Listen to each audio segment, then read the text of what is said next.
agama itu milik Allah.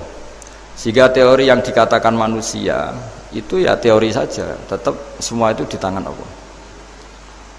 Ya saya saat itu cerita, misalnya saya ditanya, ini besi, materi besi dengan kaca itu kuat mana? Mesti kita menjawab kuat besi. Tapi saya yang mengendalikan besi dan kaca.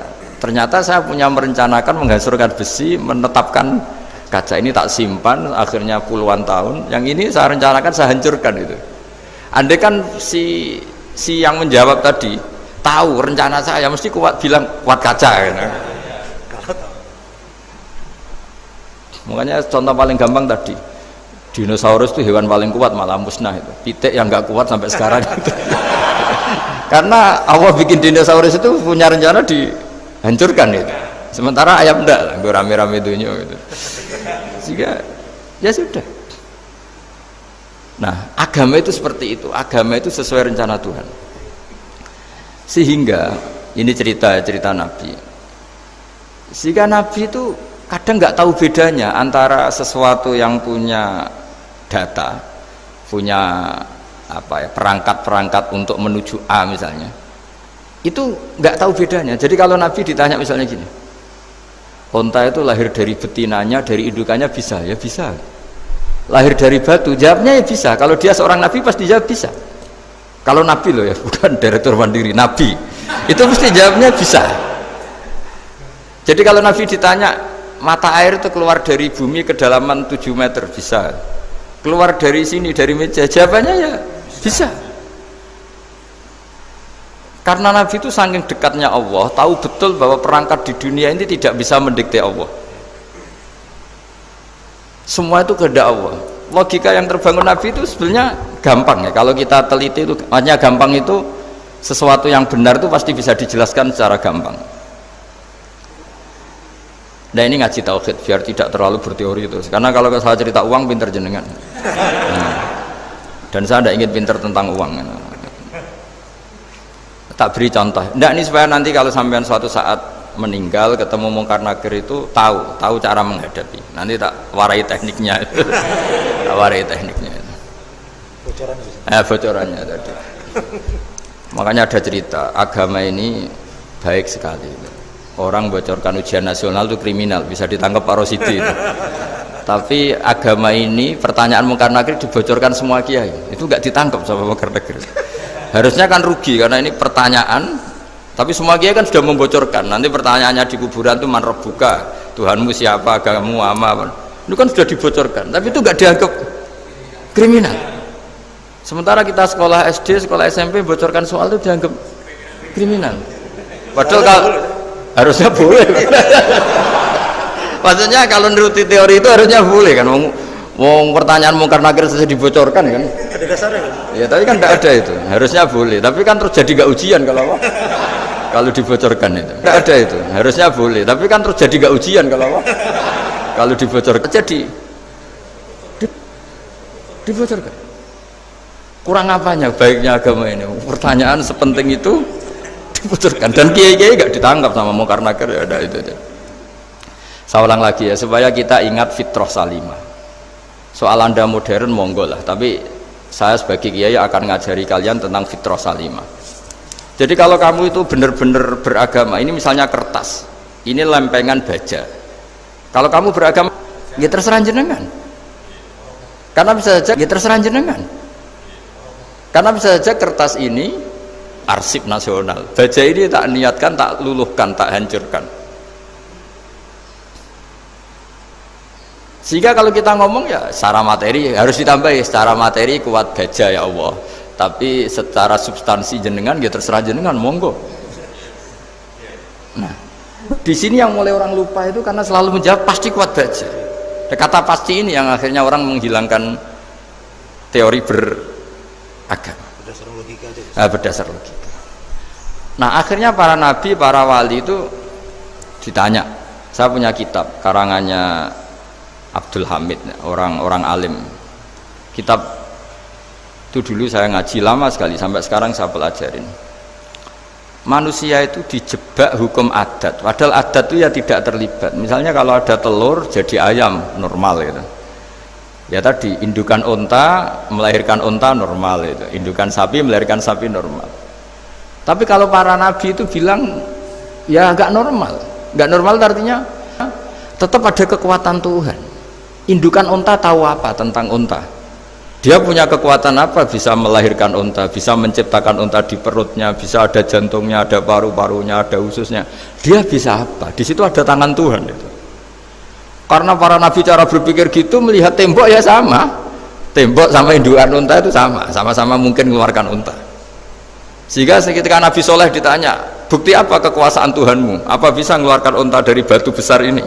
Jawabannya Nabi Soleh ya bisa, ya bisa. Dan mukjizatnya Nabi Soleh masyhur itu, keluarlah unta dari batu. Karena secara teori ya tadi. Coba unta indukan itu apa seorang profesor, apa seorang ilmuwan sehingga bisa menciptakan anaknya itu. Apa dia terlibat dalam menciptakan jantungnya, paru-parunya, ususnya? Kan enggak juga. Telur bisa apa coba? Gobloknya bukan main telur itu kan. Tapi bisa mengeluarkan ayam, dia bisa apa? Nah, para nabi, para wali itu tahu semuanya itu kekuasaannya. Nah kalau karena kekuasaan Allah, bedanya apa dengan tembok? Makanya Nabi Muhammad ketika di padang pasir semua sahabat bingung, nggak ada air, ya Nabi santai aja. Ini gimana Nabi nggak ada air, nanti orang mati kehausan. Nabi ya santai aja. Kamu ingin air katanya? Iya. Nabi nunjuk apa itu ya sudah, terus ada air. Ada yang keluar dari jemarinya, ada. Karena Nabi itu nggak tahu bedanya antara ini mungkin dan tidak mungkin, tuh nggak tahunya itu ya semuanya itu Allah. Kalau kamu kan nggak. Wah daerah gini nggak mungkin ada air, ini kan padang pasir, air itu biasanya di daerah hutan gini malah berteori macam-macam, seakan-akan tidak ada Tuhan. Jadi kalau orang nggak bakat wali pasti berpikirnya gitu. Makanya nggak wali-wali itu memang nggak bakat, karena itu kan artinya menafikan kekuasaannya Allah kan, seakan-akan Allah tidak mampu bikin air di situ. Tapi kalau Nabi santai aja. Makanya Nabi Ibrahim ketika mau dibakar ya santai aja, menurut beliau api bisa apa? Jadi itu meskipun hukum adat itu ya selalu berjalan. Normalnya api yang membakar, di padang pasir normalnya ya nggak ada air, normalnya batu ya nggak mengeluarkan onta. Tapi kamu jangan terjebak oleh keseharian yang Anda lihat. Tetap di balik itu ada kekuasaannya Allah Subhanahu wa Ta'ala. Nah ini yang namanya iman. Dengan iman seperti itu nanti ketika kita mati itu ya santai saja. Ketika kita hidup ya tidak tahu oksigen itu apa masuk ke tubuh kita sistemnya kayak apa, jantung kita ada ikut bikin, paru-paru kita. Artinya zaman kita hidup pun sebenarnya kita tidak bisa ngelola kehidupan, itu tidak bisa. Nah kalau sama nggak bisa, nanti setelah mati juga tidak bisa. Ya sudah, ketika kita hidup yang ngelola juga Allah, ketika mati juga yang ngelola. Bedanya apa? Nah, ini di sini terus kita dilatih, inna sholati wa nusuki wa mahyaya wa mamati lillahi rabbil alamin. Tapi kenapa kita ragu terhadap kehidupan setelah kematian? Karena ketika kita hidup seakan-akan kita tahu cara hidup. Makanya Allah itu tersinggung betul ketika ada orang merasa bisa ngelola cara hidupnya. Makanya kata Allah, kalau gojlok orang-orang yang kepedean itu, kalau kamu top, jangan mati. Itu falaula in kuntum ghaira madinin tarji'unaha in kuntum shadiqin. Kalau kamu merasa top itu jangan mati. Di mana-mana mati itu tidak top. Falaula idza balaghatil khulqum wa antum khina idzin tanzurun. Mbok ketika nyawa kamu sudah sampai kerongkongan, kamu tarik lagi supaya kamu tidak mati. Mati itu tidak top. Katanya kamu top kok mati. Jangan mati. Kalau top itu jangan mati, jangan miskin, jangan tua, jangan jadi jelek. Pokoknya top terus gitu. Itu digojol sama Allah. Tapi orang itu lupa bahwa ketika sehat begini kita seakan-akan ngelola kehidupan. Nah gara-gara merasa ngelola seakan-akan kalau mati lalu saya gimana ya kalau mati? Di kuburan ngapain? Terus ngantornya gimana, kerjanya di mana? Ya tidak usah begitu. Nah ini di sini pentingnya tauhid. Orang dilatih berpikir al-khalqul awal. Afa'ayina bil khalqil awal. Kalau dalam bahasa Yasin disebut kul yuhihal ladzi ansha'aha awwala marrah. Jadi agama itu orang dilatih membayangkan pertama hubungan kita dengan Allah. Misalnya manusia pertama itu siapa? Adam. Adam bisa berpikir, bisa berlogika, bisa jalan-jalan, bisa macam-macam. Tapi andaikan Anda jadi Nabi Adam, mesti melihat kekuasaannya Allah itu begitu nyata, karena saya materinya dari tanah, ternyata saya bisa berpikir. Betapa kudrohnya Allah, kekuasaan Allah, tanah yang benda mati bisa berpikir. Sekarang jadi saya.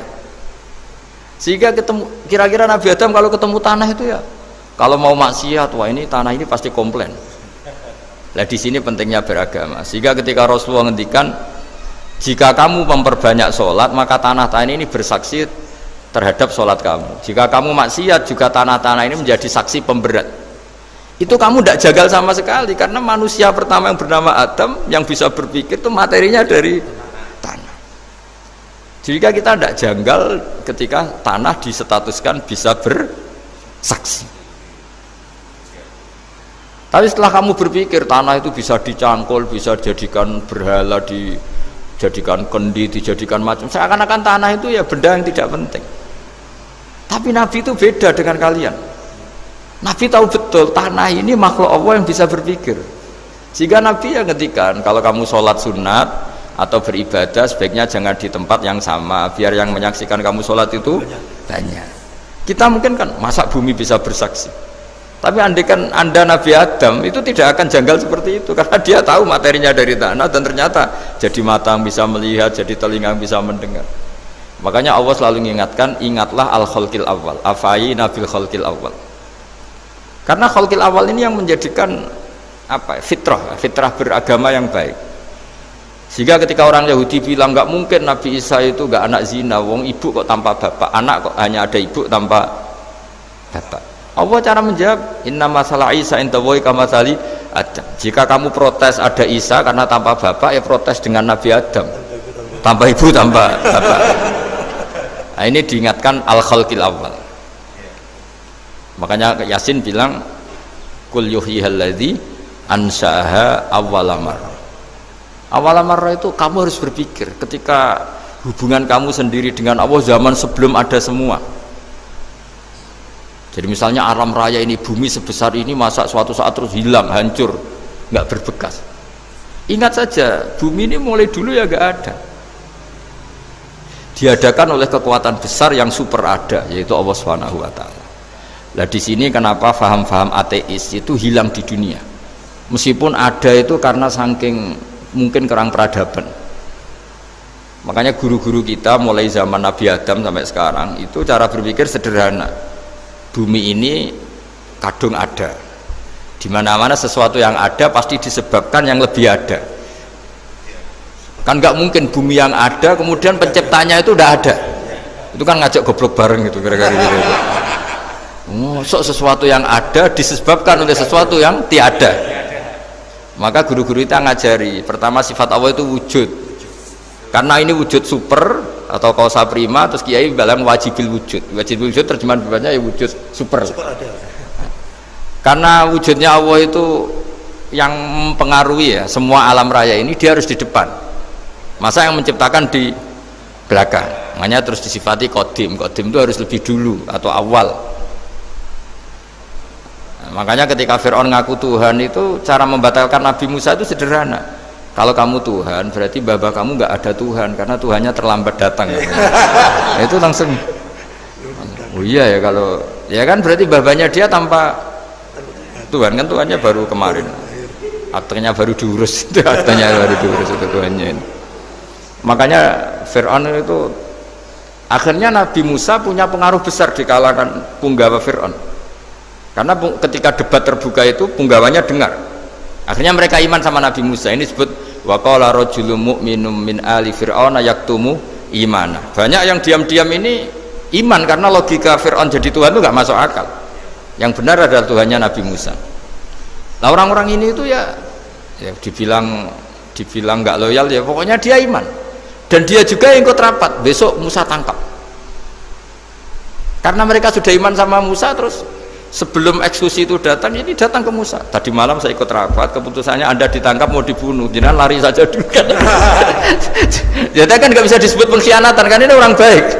Jadi malamnya ikut rapat, besok Musa tangkap bunuh.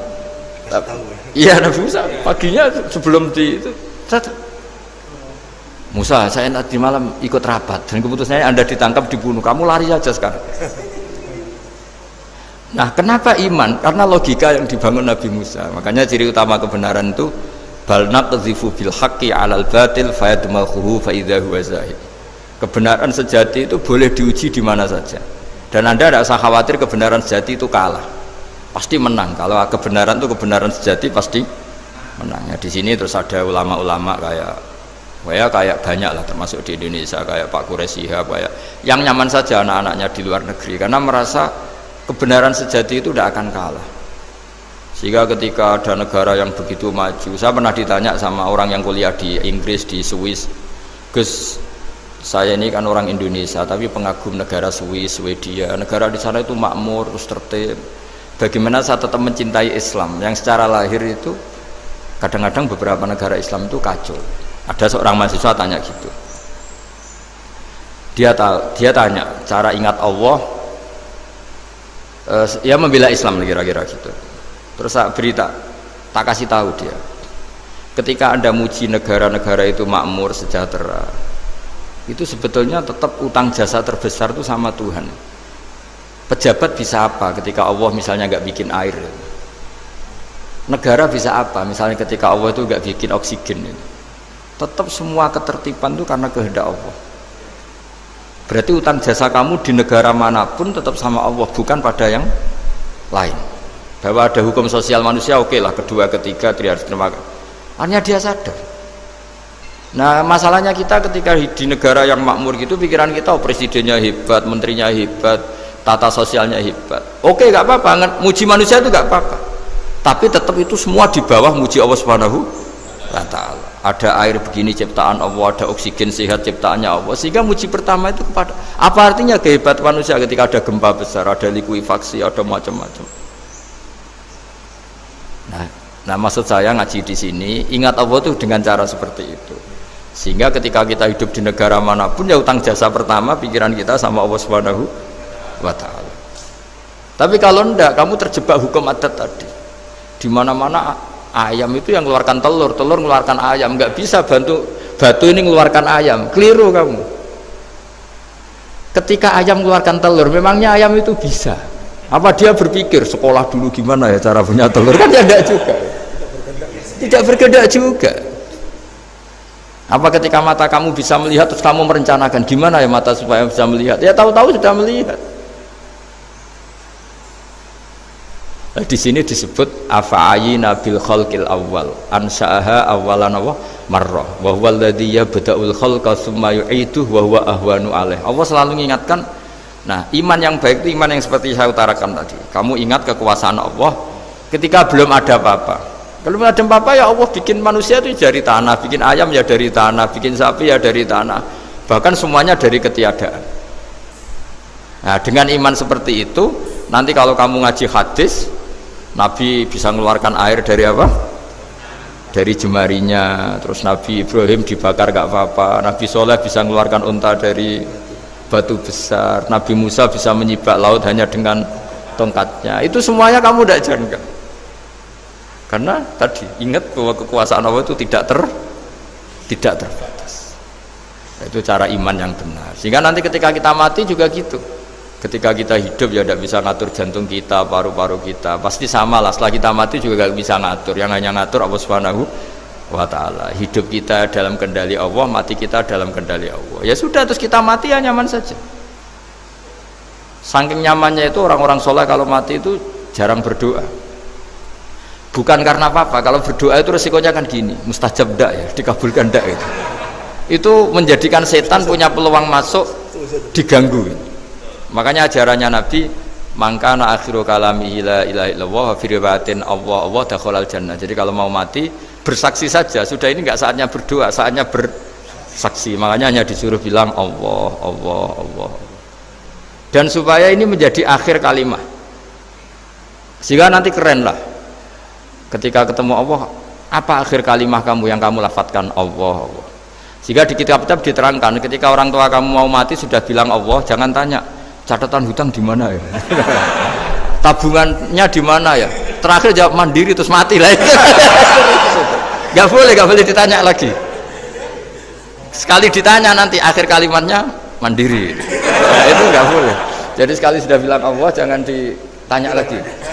Pak, tabungannya di bank mana kamu? Bahayanya sekali jawab mandiri terus mati, berarti akhir kalimatnya itu ya mandiri. Makanya harus akhir. Jangan nanti statusnya itu mangkana akhiru kalami, memang akhir dari yang dikatakan itu kata Allah. Nah sebetulnya teks hadis itu la ilaha illallah. Ini pinternya Kiai Jawa. Lagi-lagi kembali ke kultur. Kiai Jawa itu kiai yang bisa modifikasi kultur. Sebetulnya kalimat hadis itu yang masyhur, itu yang populer itu la ilaha illallah.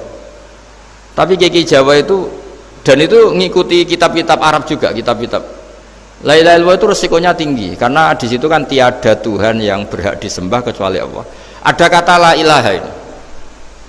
Nah takutnya pas la ilaha sudah mati. Nah karena itu ada resiko la ilaha gak khatam, berarti tiada Tuhan. Nah, sehingga karena ini dianggap riskan, ya terus Kiai Jawa ngajari sudah lah, gak usah kepanjangan ya sudah Allah.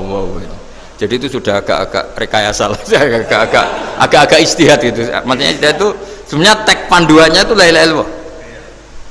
Teks panduannya.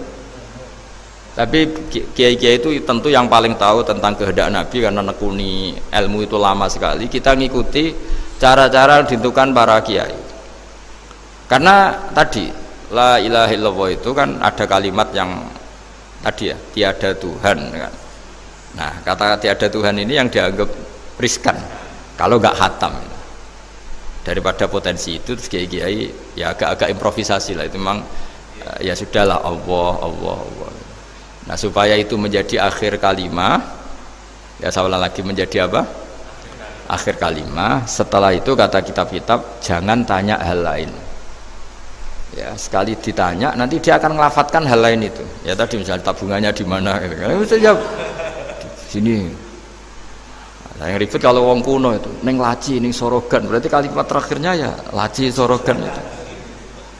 Nah, sehingga terus itu pinternya guru-guru kita. Jadi saya ulang lagi ini yang terakhir saya pesen, latihlah iman seperti imannya para ulama, para aulia, syukur-syukur yang dekati imannya para nabi. Itu cara berpikir tuh al khalqul awal. Afa'ayina bil khalqil awal. Qul yuhyihal ladzi ansaha. Nah, yang terakhir saya pernah ditanya, ya agak gojekan, agak guyon, tapi saya ditanya. Saya itu nggak bisa melihat, Gus. Aneh orang Afrika itu kan, misalnya ada Miss Afrika itu di sana itu orang paling cantik, malah kadang itu ada kriminal gitu karena orang Afrika merkosa Miss Afrika itu kata orang Indonesia dikekno aku ora doyan gitu. Itu kan itu lah, ini kan secara syariat mungkin lelaki itu punya rasa dengan perempuan itu ya kalau berpakaian serono atau gimana secara teori. Tapi sebetulnya oke itu benar. Tapi sebetulnya ada ansaha awala bar. Orang Indonesia itu didesain gak suka orang Afrika. Orang Afrika ya didesain gak suka orang Indonesia. Sehingga orang-orang Afrika kalau melihat orang Indonesia yang paling cantik mungkin ya iskal. Wong cempeh kayak gampang gitu kok cantik. Gitu. Mungkin perasaannya cowok-cowok Afrika ya gitu. Itu cantiknya di mana? Orang Indonesia kebalik kan? Kalau cowok-cowok Indonesia ngelihat Miss Afrika itu cantiknya itu nangdi gitu. Kok sampai ada pemerkosaan tuh apa itu? Nah itu menunjukkan Allah yang maha kuasa. Allah tuh mendesain gennya orang sana beda dengan kita. Ya itu bukti bahwa Allah itu nggak bisa. Ya sudah semuanya itu Allah yang mendesain. Itu bukti bahwa manusia itu bisa apa di depan orang kayak Afrika kok disuruh bilang cantik, kita kan protes. Cantiknya di mana? Mungkin orang sana juga protes ke kita. Orang Jawa cempeh itu kok cantiknya deh. Itu orang-orang Indonesia kalau melihat bule cantik itu kan ketemu kan janggal. Orang-orang Jogja, bule wayune nang ndi gitu. Kulitnya gitu kan sama mereka juga bilang kita mungkin ya seperti itu. Itu namanya didesain ansyaha awal apa? Marrah. Sudah memang desainnya seperti itu. Nah di sini supaya kita ingat, nah ingat bahwa hati juga gitu. Ketika kita cinta istri itu janggal betul kalau terjadi konflik. Tapi kalau sedang konflik itu janggal betul terjadi perdamaian. Nah, lagi mau ngangkel itu ya problem betul. Nah ini di sini pentingnya iman. Orang terus disuruh berdoa ya muqallibal qulub tsabbit qalbi ala dini, karena kita Kita tidak tahu cara berpikir. Ada perempuan cantik sering merengut, pecintanya ya banyak, dianggap pemikir serius. Tapi kalau baru gedeng namanya ya merengut, bukan pemikir. Orang senyum itu kita seneng gitu. Tapi kalau baru gak seneng, murahan guyu. Itu jadi manusia itu unik. Hanya sama, tapi cara nganalisis beda. Tinggal sedang seneng apa enggak. Lucu kan? Ada orang anteng di rumah itu kalau lagi seneng ya, oh itu anteng nggak banyak ngeluyur. Tapi baru gak seneng, seneng ngomah ya nganggur. Gitu. Nah, itu kita tidak pernah tahu. Kita simpulkan apa itu tidak pernah tahu. Makanya wisata, pernah ada orang wisata datang ke sini tak nasihatin. Orang wisata itu kan seneng di kampung-kampung yang terbelakang gitu, melihat orang manusia pohon, melihat apa. Terus saya bilang, itu kan kasihan kan, masa manusia jadi objek. Bahkan bayangannya ya kalau mereka jadi modern jadi gak menarik kan. Padahal kita yang orang pendidikan kan inginnya mereka terentas lah dari kultur itu. Ya itu kan gak sambung kan. Yang satu bilang unik, masyarakatnya masih unik, masih naik-naik pohon. Tapi bagi orang pendidikan kan tersiksa kan. Ini bangsa kita, warga kita kok masih seperti itu. Makanya orang wisata itu nasihati, kamu ke sana itu niat melihat apa niat mengentas? Kalau niat mengentas, tak jamin ada pahala. Bagus, mau niat mengentas katanya. Niatnya baru sekarang apa mulai dulu-dulu? Baru sekarang. Ya ini cerita dari manusia itu semudah itu, Pak. Nah, setelah kamu ngaji ini, kamu tidak akan janggal terhadap kenapa Nabi itu begitu santai. Ketika tadi makanan misalnya satu wadah itu cukup untuk orang 300. Sampai Jabir yang ngundang Nabi kan hanya kambing kecil, cukup orang 6. Ternyata Nabi ngajak orang 300 lebih. Tapi Nabi bilang ya sudah semuanya makan cukup. Kata-kata Nabi kan, zaman dulu belum ada beras, belum ada Allah itu bisa kok mengenyangkan malaikat tanpa makan gitu. Susahnya apa mengenyangkan manusianya dengan nasi sedikit itu ya Nabi ya santai aja, semuanya kenyang santai. Ya ini itu iman-iman yang sudah benar-benar awal amarah, sudah Allah tidak harus terdikte oleh nasi. Kalau nasi sedikit harus cukup orang sedikit, kalau banyak harus orang banyak. Allah tidak perlu kena aturan itu semua, tidak perlu. Misalnya ini Tuhan kata kok kamu atur itu gimana, tidak bisa. Ya Pak, karena hanya ngaji ini insya Allah Anda setelah baca mukjizat keramat itu tidak istilah. Ya saya kira demikian. Assalamualaikum warahmatullahi wabarakatuh. Waalaikumsalam warahmatullahi wabarakatuh.